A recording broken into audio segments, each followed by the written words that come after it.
Hola y bienvenidos a la historia de Roma, episodio 20b, la Primera Guerra Púnica. Después de años de luchas indecisas sobre y alrededor de Sicilia, los romanos decidieron que era tiempo de dejar de pelear contra los tentáculos del imperio cartaginés y ahora tocaba apuñalar su corazón. Reunieron una flota invasora masiva de 350 naves en la costa sur de Sicilia, y en el 256 a.C. navegaron hacia África. Aunque fueron demorados por una de las batallas navales más grandes de toda la historia, los romanos pudieron reagruparse, no sabemos exactamente dónde. Se retrasaron algunos meses, lo que obstaculizó un poco sus planes, pero los romanos permanecieron enfocados y confiados de que estaban marchando a saquear Cartago y terminar esta guerra. A cargo de la operación estaba el cónsul mayor de este año, Marco Atilio Régulo. Originalmente su plan era anclar 80 kilómetros al sur de Cartago, desembarcar las legiones, preparar un perímetro defensivo y empezar la marcha hacia la ciudad enemiga. La lógica de desembarcar en el camino al sur de Cartago y no directamente en la puerta de la ciudad tenía dos razones. Primero, las aguas que rodeaban Cartago eran patrulladas por la debilitada pero aún poderosa flota cartaginesa. Los romanos concluyeron que toda resistencia que encontraran en alta mar sería mucho más fiera que la que pudieran enfrentar sobre suelo firme.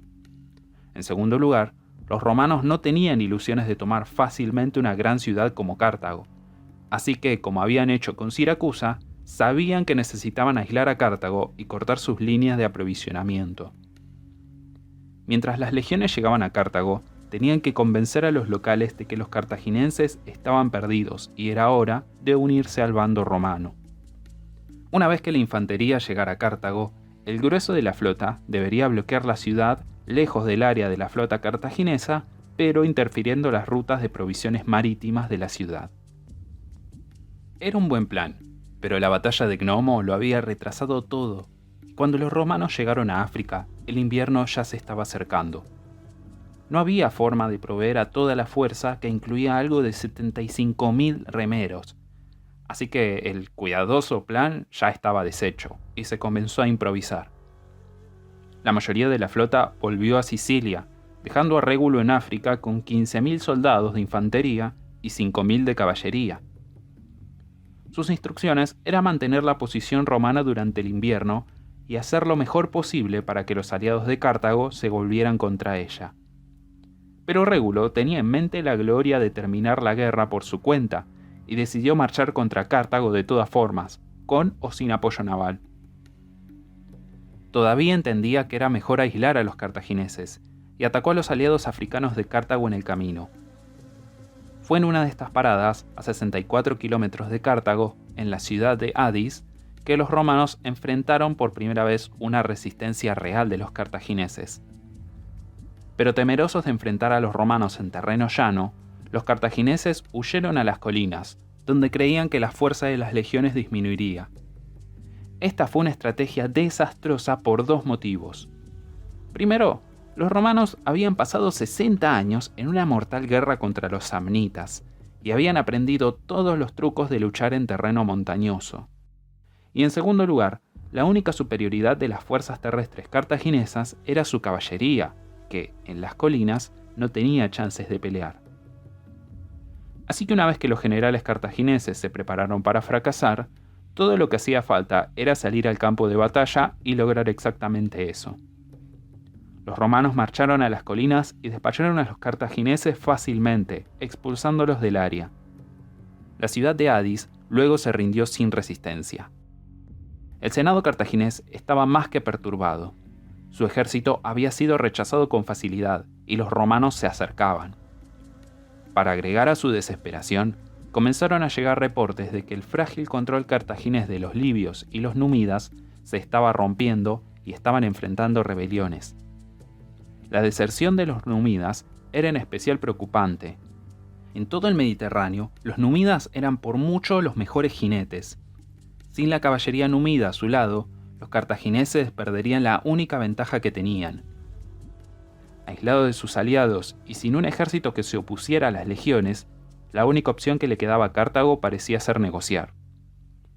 El futuro estaba anunciado, y cuando los romanos llegaron a Cartago, fueron recibidos por mensajeros y no por un ejército rival.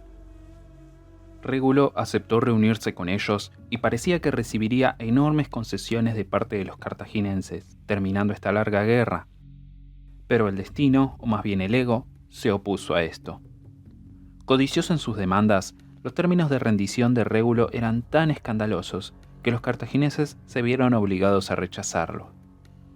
Demandaba que los cartaginenses abandonaran Sicilia, Córcega y Cerdeña por siempre, que desmantelaran su flota por completo, el pago de una descomunal compensación a Roma y, como humillación final, que firmaran un acuerdo que ponía a Cartago bajo la soberanía del Senado romano.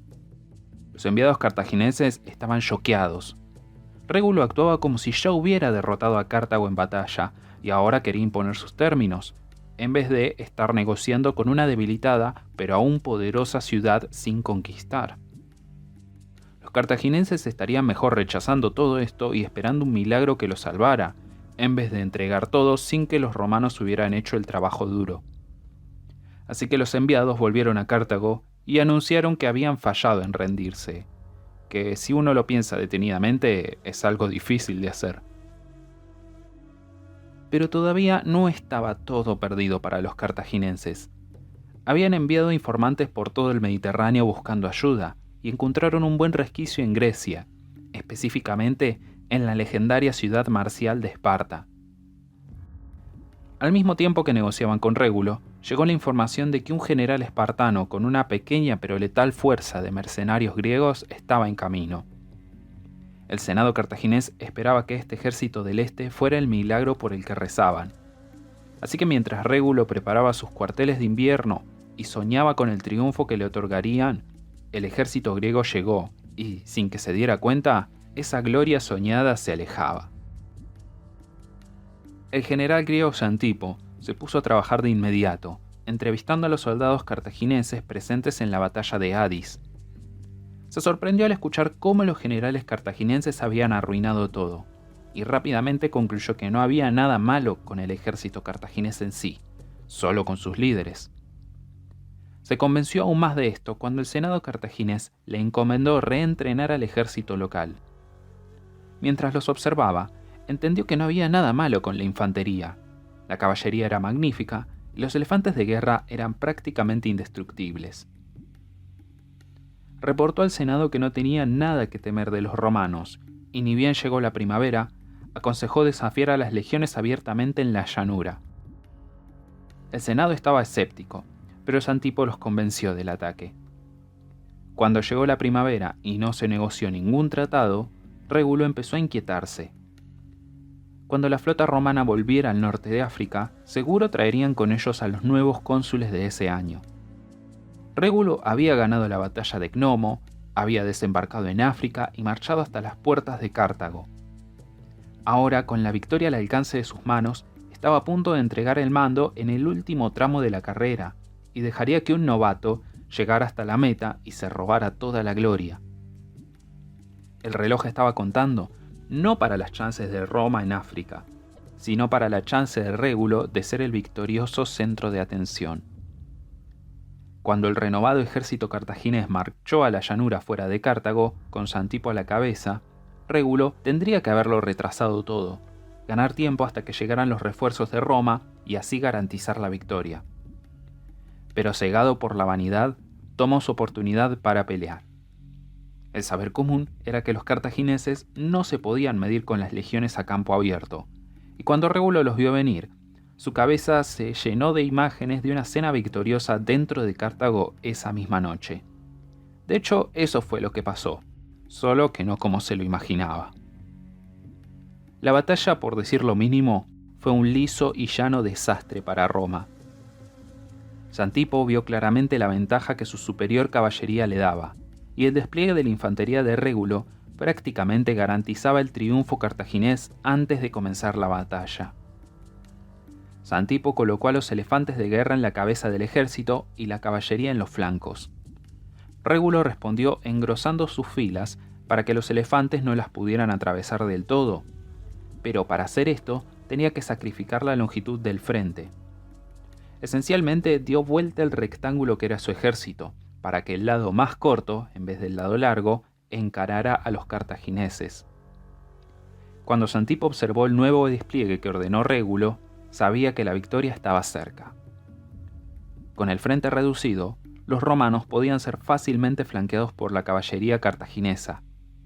Régulo casi hizo todas las jugadas posibles en favor de Xantipo. La batalla comenzó con Xantipo enviando a sus elefantes, que causaron su marca patente de destrucción. Mientras los romanos se enfocaban en estas gigantes bestias, envió a la caballería, que puso en fuga a sus pares romanos con facilidad. Justo cuando los romanos lograban manejar la ofensiva de los elefantes, fueron golpeados de ambos lados por la caballería cartaginesa.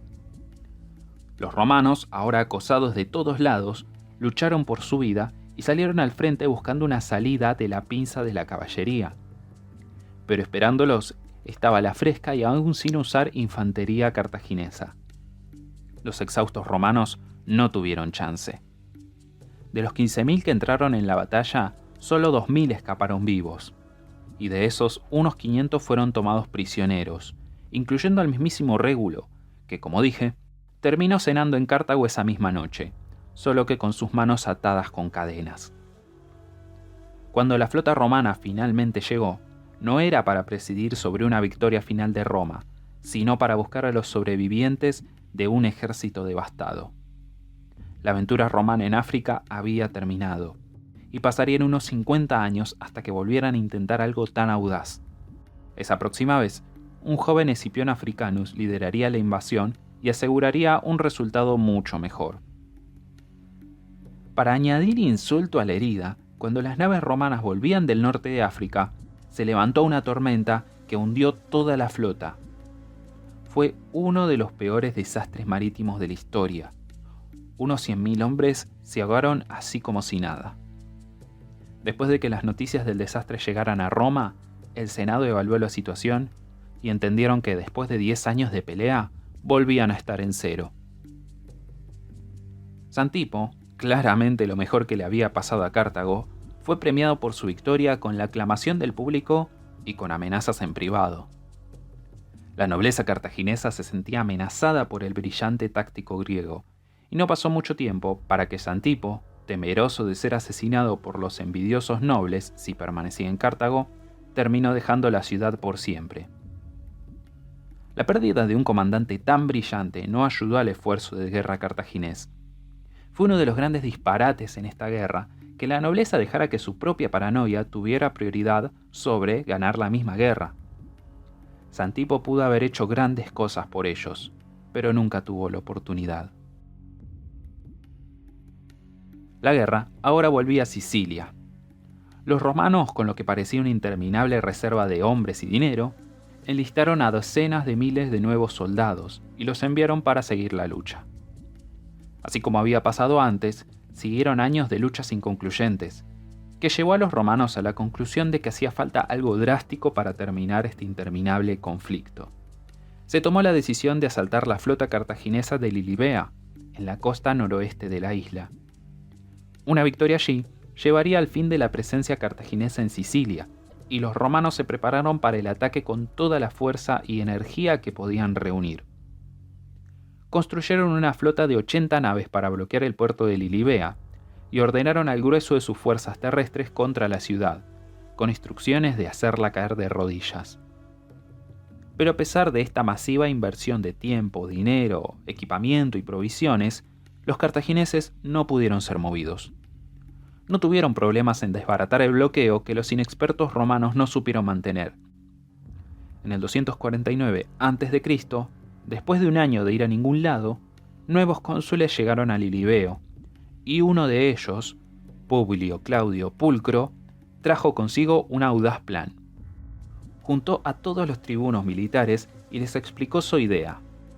La flota cartaginesa, anclada no muy lejos de la costa de una ciudad llamada Drépano, actual Trapani, creían que los romanos estaban decididos a mantener el bloqueo y no eran una amenaza inmediata.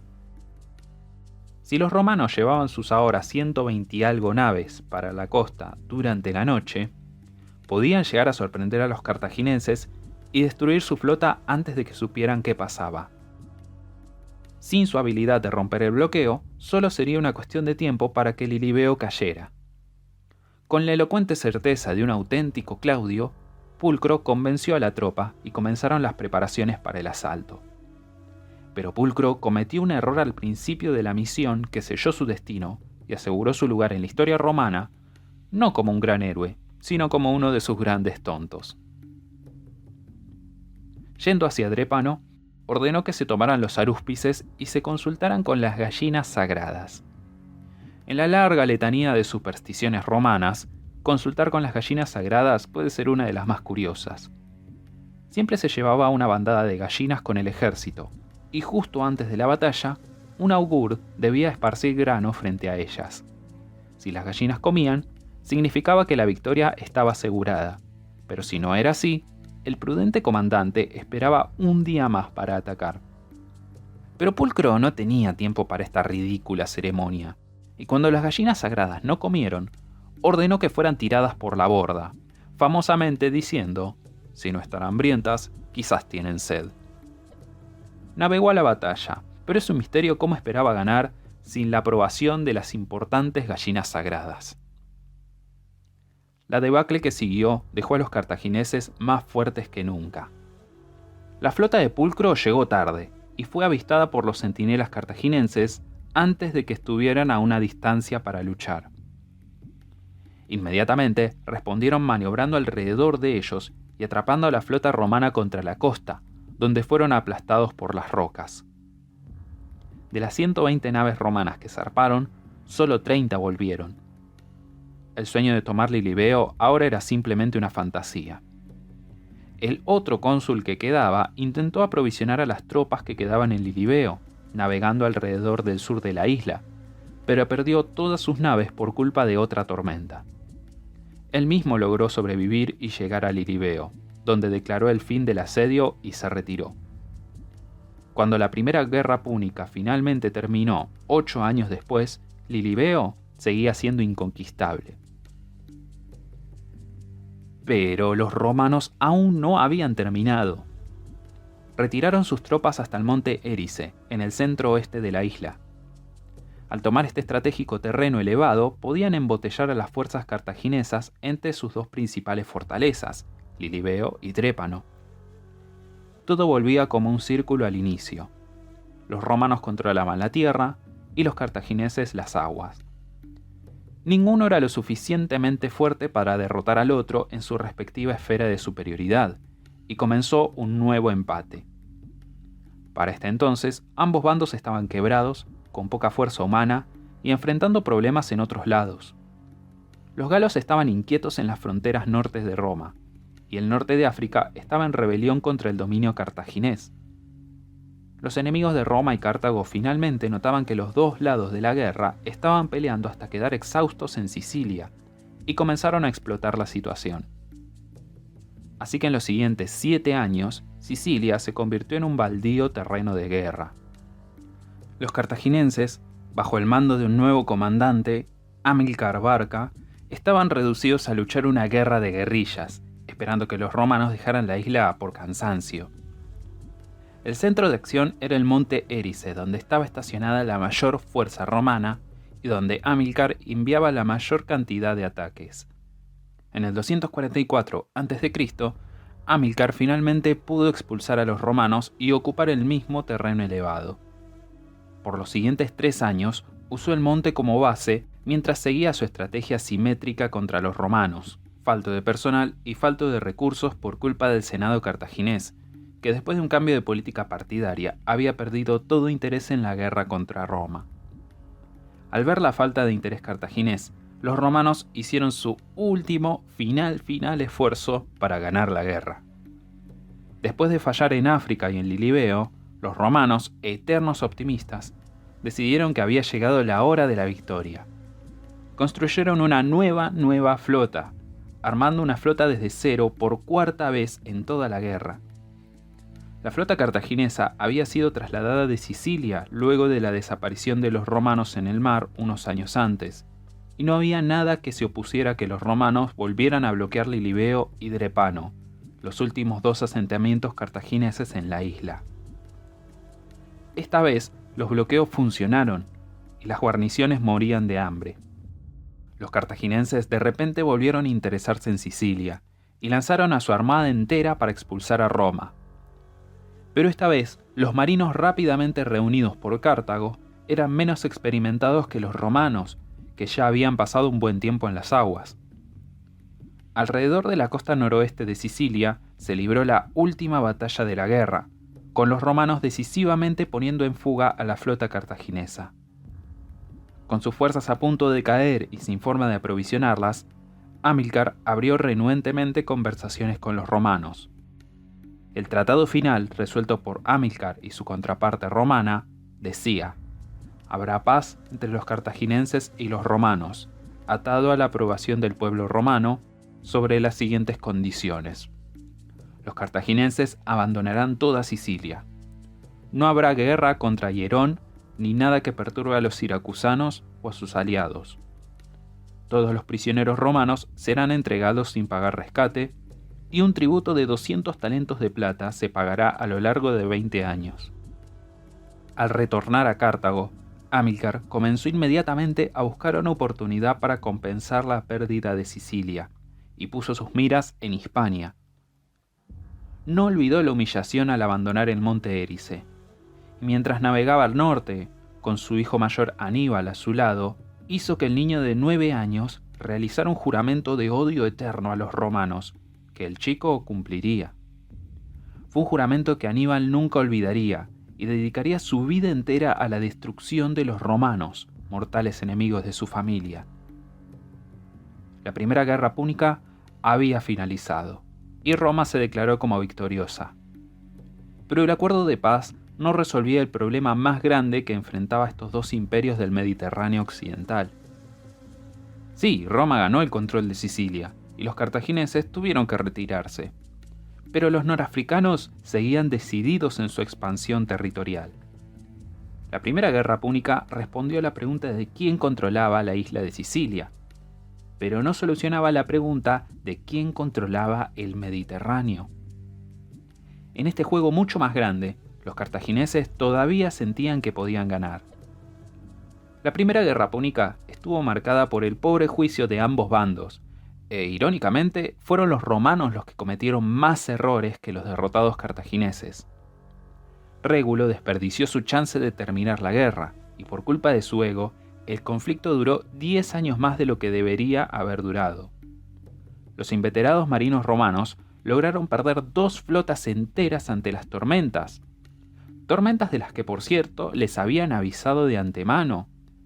Y otra flota se perdió en el fracasado asalto nocturno de Pulcro.